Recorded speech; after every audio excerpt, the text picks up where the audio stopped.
Bien le bonjour et bienvenue à cette nouvelle capsule dans le cadre du cours SCT 4061.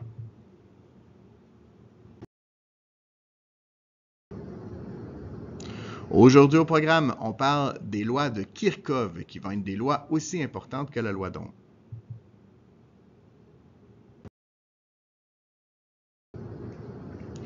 Et pour bien comprendre les lois de Kirchhoff, il faut revenir un peu sur les types de circuits. Donc on a deux types de circuits, les circuits en série et les circuits en parallèle.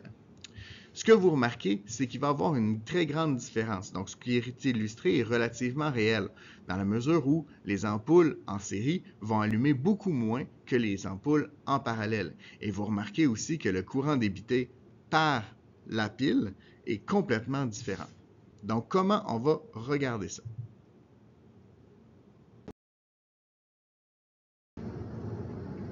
Donc, regardons d'abord la première loi de Kirchhoff. Ce qui est la loi des nœuds, en fait.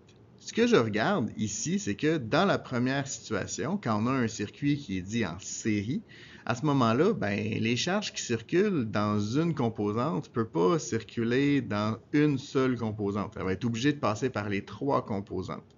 Donc, j'ai juste une boucle à ce moment-là et je vais avoir des charges qui circulent tout autour. Ce qui veut dire que je vais avoir un courant qui est partout le même parce qu'il n'y a aucun nœud.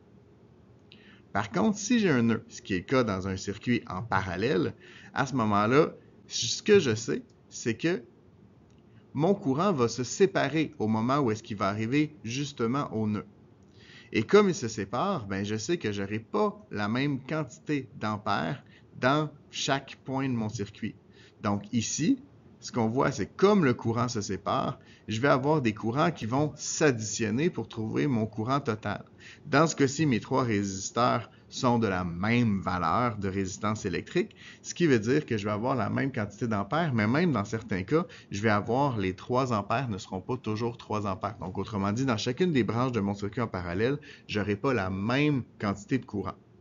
Donc, ce qu'on remarque ici, en fait, c'est que autant pour le premier nœud que pour le deuxième nœud, la quantité d'ampères qui rentre dans le nœud va être égale à la quantité d'ampères qui va en sortir. Ce qui veut dire que les ampères vont s'additionner.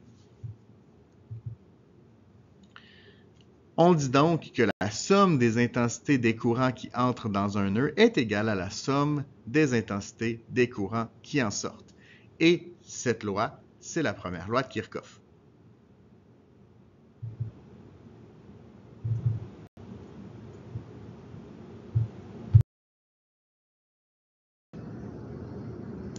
Par contre, prenons un instant juste pour regarder comment les fils sont faits. Donc, dans ce cas-ci, je vais toujours avoir 1 ampère dans mon circuit en série, ça on l'a déjà vu. Mais pour le circuit en parallèle, il faut bien analyser. Vous remarquez qu'il y a un fil où c'est marqué 6 ampères. Il y a une raison pourquoi c'est 6 ampères. C'est que le courant qui circule dans ce fil-là va alimenter non seulement la deuxième, mais aussi la troisième ampoule. Donc, il faut faire attention de la disposition. Il faut porter une attention à la disposition des fils pour bien comprendre ça va être quoi la quantité d'ampères qui va circuler à l'intérieur de chacun des fils. Donc, on s'entend qu'ici, chacune des ampoules vont avoir un courant de 3 ampères. Mais comme je le disais, le fil de 6 ampères, c'est qu'il alimente 2 ampoules.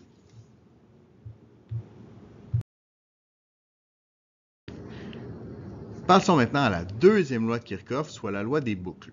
On a vu que quand les éléments étaient branchés en série, eh bien, j'avais toujours la même intensité du courant, peu importe où est-ce que j'étais, parce que mes ampères peuvent pas, mes charges ne peuvent pas sortir de mon fil. Donc, le courant va toujours être le même. Par contre, qu'en est-il de la tension? Eh bien, toute la tension que me donne ma source doit être consommée à l'intérieur de mon circuit. Et là, il faut comprendre que comme j'ai juste un chemin possible, on doit absolument additionner les tensions des 3 résisteurs pour pouvoir avoir la tension de ma source. Autrement dit, je ne peux pas consommer ce que je n'ai pas reçu de ma source et je dois consommer tout ce qui a été donné par ma source. Ce qui veut dire que chacun des coulomb vont à recevoir 9 volts. Souvenons-nous que ce n'est pas des joules, c'est des énergies par coulomb. Donc, on reçoit 9 volts à l'intérieur de ma source et je vais consommer ici 3 fois 3 volts. Le 3 fois 3 volts, il faut comprendre aussi que ce n'est pas toujours la même quantité. Ici, ça dépend de ce qu'on a comme composante, mais comme les composantes avaient la même résistance électrique ici, eh bien, on va avoir 3 fois 3 volts. Quand les circuits sont en parallèle maintenant, il faut comprendre que chacune des charges vont prendre des chemins différents. Donc, il y a 3 chemins possibles. Mais, comme chacune des charges doit absolument consommer tout ce qu'il a reçu à la source, eh bien, ça veut dire que la différence de potentiel pour chacun des résisteurs sera de 9 volts, donc ce qu'il a reçu à la source. Je vous rappelle, encore une fois, que c'est l'énergie par coulomb. Ce qui veut dire que chacun des coulombs vont perdre 9 joules, ce qui nous donne une différence de potentiel de 9 volts. Donc, pour chacune des boucles, je vais avoir la même tension, ce qui veut dire que dans un circuit en parallèle, la tension est partout pareille. Ça nous donne donc la loi des boucles suivantes. Dans une boucle, la somme des différences de potentiel aux bornes des différentes composantes qui composent la boucle est toujours égale à 0. La différence de potentiel, c'est l'énergie par coulomb et non l'énergie totale.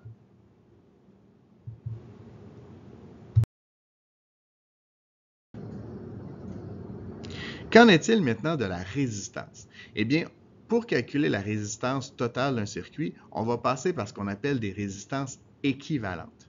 Donc, une résistance équivalente, c'est une résistance électrique qui combine la résistance de plusieurs résisteurs. Il faut comprendre que c'est comme si, au lieu d'avoir un adulte, on avait 3 enfants. La force qui est exercée sur la boîte est exactement la même, mais on va remplacer les 3 individus par un seul individu. Bien, la résistance équivalente, c'est le même principe. On va avoir 3 résisteurs différents qu'on va remplacer par un seul résisteur qui va être équivalent aux 3 autres.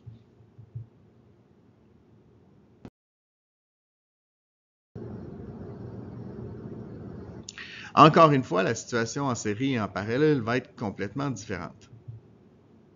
Dans un circuit en série, on peut dire que U est égal à RI et on sait que le U, eh bien, c'est la somme de chacune des différences de potentiel, oui.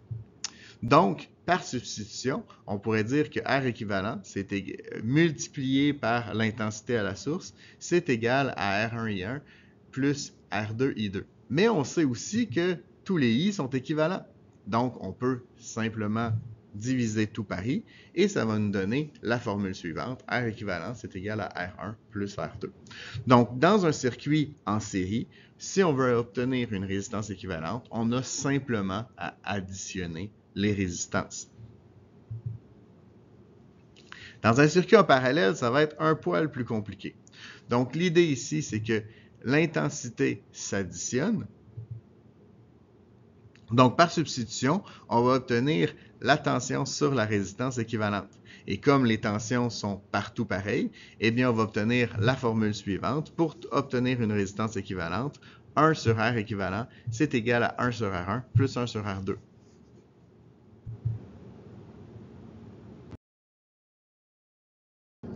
Et là, on va se faire un petit tableau récapitulatif de tout ça parce que j'ai dit beaucoup de choses dans la formule. Donc, au niveau des intensités, en série, partout pareil. En parallèle, ils vont s'additionner. Au niveau des tensions, en série, ils vont s'additionner. Et en parallèle, c'est partout pareil. Et au niveau de la résistance, en série, je vais les additionner.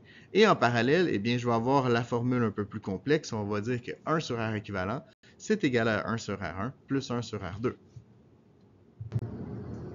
Et c'est ce qui met fin à cette capsule. J'espère qu'elle vous a plu. Vous êtes maintenant les experts. À vous de surpasser le maître.